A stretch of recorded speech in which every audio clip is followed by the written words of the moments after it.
Hello, paring Dan here. Tuturo ko sa inyo ang chords ng You're Still the One, Shania Twain. Classic.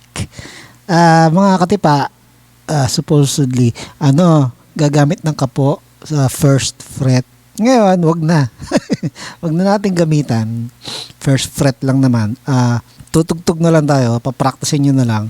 Pag-aaralan nyo na lang yung kanta. Sa E standard, gagamitin ang same chords. Kumbaga D. So kung may first fret, D rin ang gagamitin niya. Pero iba yung key. So dito iba rin ang key pero D pa rin ang tunog. Ang chord.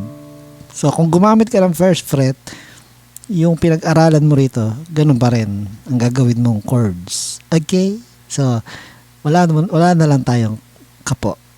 Alright? Let's start. Okay, intro. D, ang mga chords, madali lang to. So, sabihin ko muna ang chords. May D. May G. Alright? Merong A.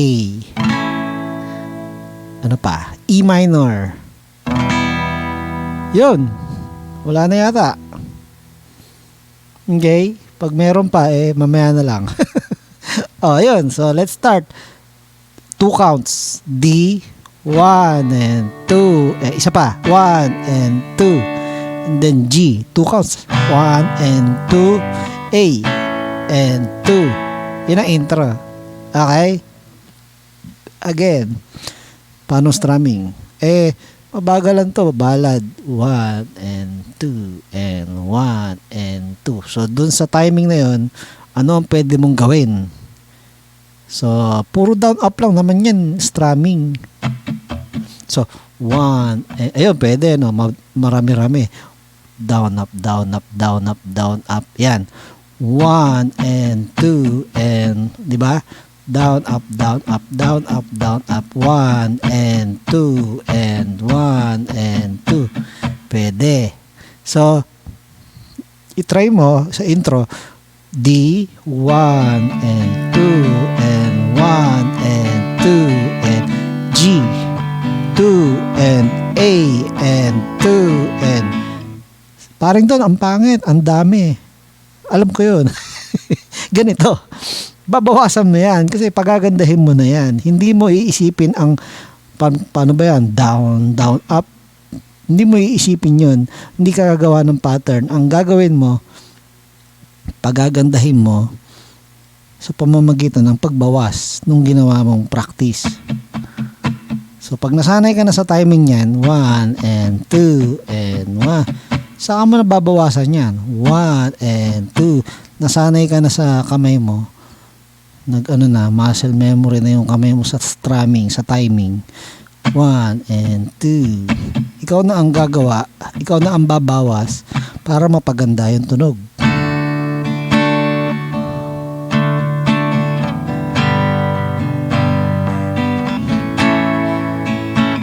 Alright? Hindi pattern ang pinag-aaralan. Yung skill mo, yung timing mo sa pag-strumming, sa pag-tempo. Okay? Alright. So, yun na yun. D. D. G. A. Kakanta. Okay? Ang verse, 2 counts ng 2 counts. D. Looks like, 4 counts pa rin pala. Parehas ng intro. So, ibig sabihin, dalawang D. Okay? Dalawang 2 counts na D. Looks like we made it.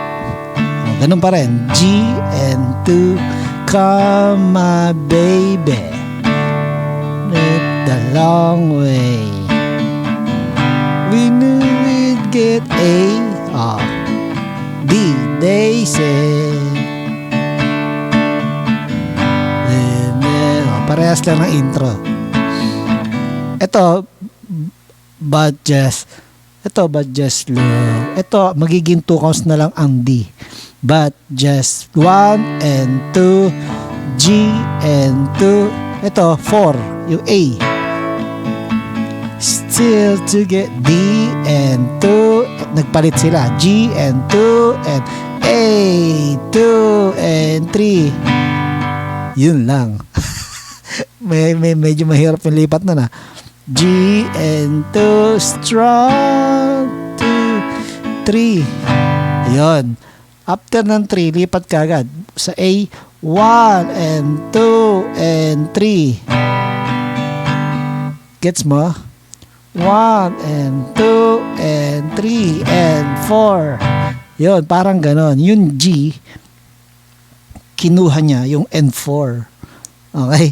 Imbis na A na 4 counts, yung pang 4, meron ka sa G. So, A, 1 and 2 and 3, 4 and, di ba? 1 and 2 and 3 and 4 and till the 1. Okay? Yun. So, chorus. D na D. Still the one, G and 2. Ito ang 2 counts ng 2 counts. D and 2, G and 2, E minor. 1 that I be A and 2, D, 2 and G and 2 and A and 2 and 3. Did okay, gets the E minor.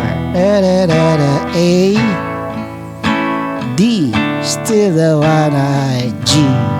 Good na A. Walang G to kasi kakanta ulit ng verse. 8 nothing. Okay na? Yon, verse, ganun din. Sa verse nating yung itinuro kanina. And chorus, ganun din. Still the one. Okay? So, wala na ituturo. Ano na lang? Kakaroon lang ng solo. DGA lang yun. 2 counts and 2 counts.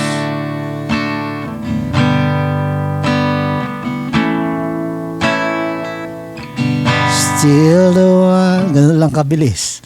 Yun sa solo. Okay? And then, kanta ulit. Still the one. Yeah. Okay.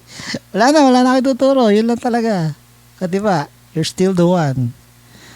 Hanggang sa huli, diba? Chorus. Inulit lang yung chorus eh. Naging 2 beses lang. Katipa. Alright? Yeah. Shania Twain. You're still the one. Paring Don here. Bye-bye. Subscribe.